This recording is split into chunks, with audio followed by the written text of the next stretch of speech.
Recently I had this fascinating conversation with a marriage celebrant, and as I was speaking with her it became clear that she'd been in that role, in that profession for a number of years. And so I said to her, what is one lesson or insight that you've picked up over all your years of marrying couples?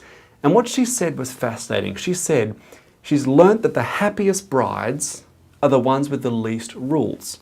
And so I asked her to explain sort of what that meant, and she said, well, she knows 3 weeks before the wedding if a bride is going to have a miserable wedding day.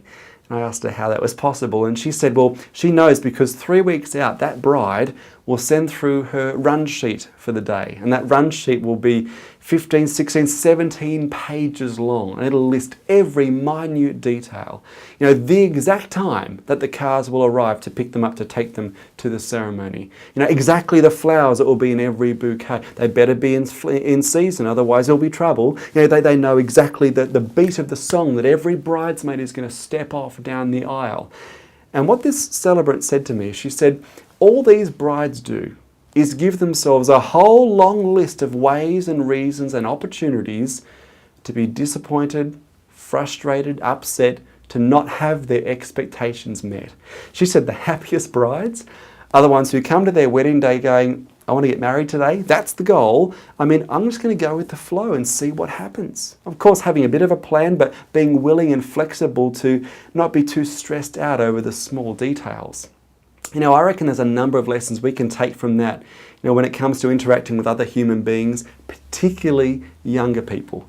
You know, on a daily basis, I have conversations with educators, parents, employers who are so frustrated with the young people they're working with. You know, parents who'll talk about the battles they have with their kids around, you know, towels hung neatly on the rail in the bathroom, tidy bedrooms, appropriate haircuts. You know, I speak to teachers who get so frustrated with the attitudes that students have when they come into the classroom and the way students dress in the classroom and speak to the teacher, the tone they use.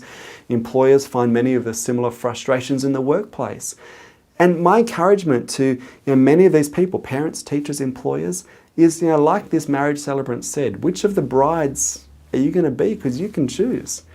I mean, the key message, of course, is pick your battles. How many of us walk into the classroom or the workplace or the home front every day with a 17-page run sheet of all the expectations we have about the young people we're working with? Now, of course, the key in picking your battles is to be clear on what are the things that really matter and what are the things that don't. Because of course, when it comes to significant life decisions or personal safety, there are times where of course you've got to fight that battle, put down your foot, say that's a boundary, this far and no further. But the challenge of course is if you've come down and nagged on every single point leading up until that stage, when you actually put in place a boundary that does matter, they won't hear it. It'll be like the boy who cried wolf. It's so critical that you pick your battles because one of the keys to building a strong relationship with this generation is to be flexible. Maybe a good test to apply next time you're tempted to get frustrated or disappointed or upset with the young people in your life is to apply the 20-year test. Will this particular infringement even matter in 20 years' time? Because there's every chance that it won't. And perhaps choosing not to fight that battle, but instead prioritizing the relationship is a far better option. Because with this group, the relationship is the key. Pick your battles. Hopefully you'll be a little bit happier as you interact with this group and build a sense of rapport because that's what counts the most.